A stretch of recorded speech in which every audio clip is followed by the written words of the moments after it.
Hey, it's Mikey. Today I want to talk about Sundial Growers Inc. because it fell really hard, down 14% during trading hours on Friday, and then fell another almost 6% after hours. So it's down to 62 cents. Now, I did mention that Sundial Growers was rising in anticipation of the MORE Act vote, which is for the federal decriminalization of marijuana in the United States.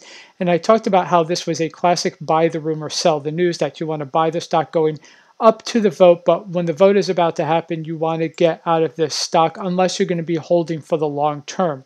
Now that the stock has fallen, you'll see that even though it fell really hard on Friday, you have to see where the stock was basically, 5 trading days ago was at 49, and it's been as high as, testing that $1 range. And if you go back 1 month, this was a stock that was as low as 22 cents. So I know it's very hard if you got into the stock at 70 or 80 to see a 20% fall. However, when you consider where the stock was, this is not surprising. In fact, it may fall a little more. However, I will say over the long term, all the cannabis companies are going to be doing really well because we are trending towards decriminalization across the United States. We may not get the federal decriminalization passed because it will stall in the Senate. However, there are going to be more and more states that are going to decriminalize or legalize cannabis, and that's going to allow these states to get a lot of big increase in tax revenue, and in turn, companies like Sundial Growers, Canopy Growth,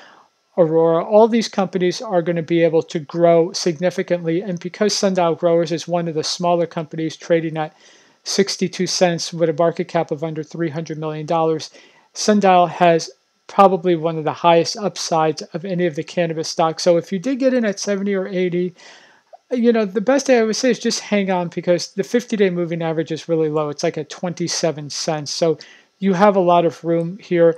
And it's definitely at a certain point, Sundial and the other cannabis stocks are going to stabilize and begin to move higher. It's just when you deal with a stock that's under $1, you have to live with this level of volatility. A stock that could go up 20% a day can definitely go down 20% a day as well. But I see there's definitely good news for Sundial on the long-term trend. You just have to deal with the volatility in this stock. So that's what I have for Sundial. I hope you enjoyed this video. If you did, please be sure to leave a like and go ahead, subscribe, and turn on notifications.